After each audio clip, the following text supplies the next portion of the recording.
sitting here praying that this night's gonna last. You got it all on tap, I'm loving your vibe, always have your back. We like all the same tracks, listen all night in the sheets all black.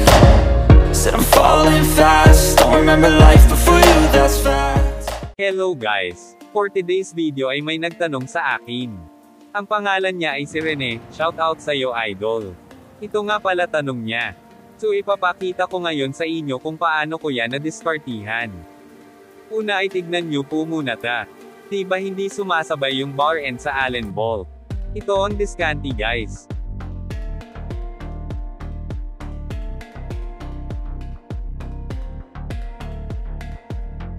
Una pagbibili kayo ng handle grip ng GRP ay may makikita kayong nut sa loob. Tanggalin lang po natin yan at itapon ha.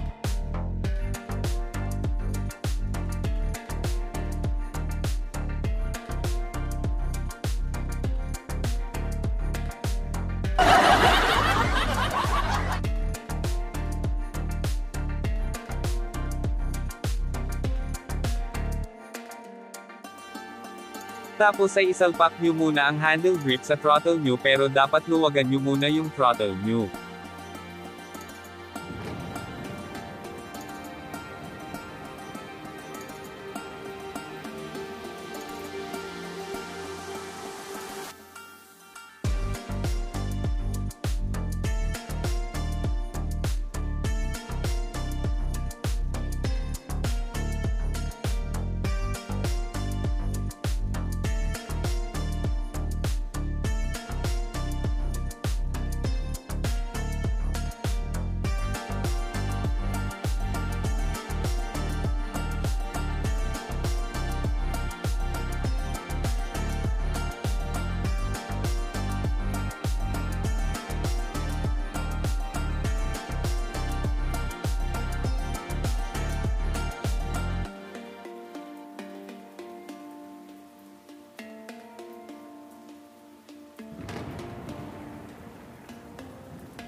Pagkatapos ay ikabit na natin ang bar end, dinhigpitin nyo na.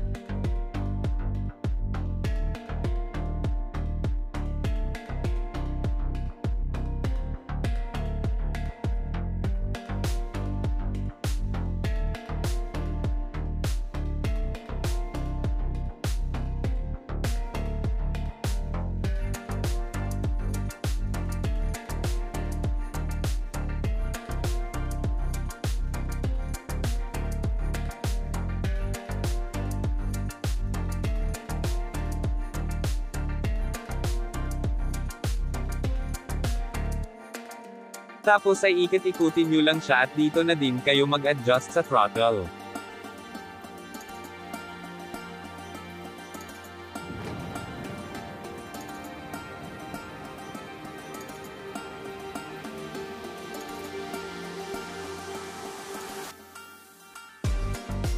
Madali lang yan guys, abantin nyo lang siya kung mahigpit pa ang throttle nyo at kung smooth na siya ay okay na po yan.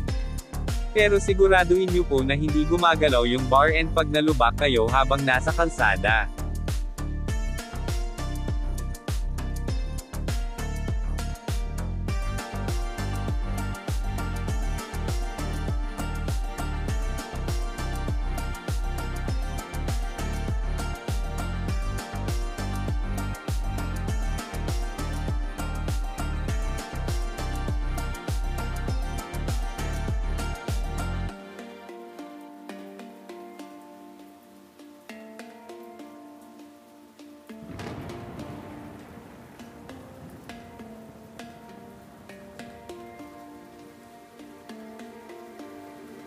At higpitin nyo na guys.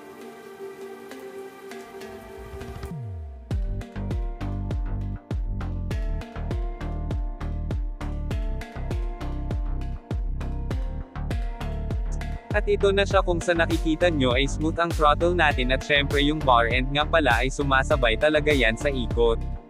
Pero hindi po yan siya umaalog.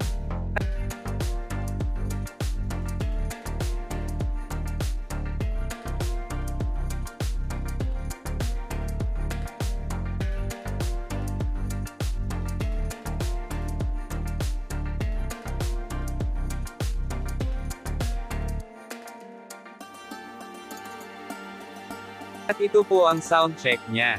Huwag niyo po muna pansinin yung kumakalampag kasi dahil yan sa pipe natin nag-change kasi ako ng fiber mat.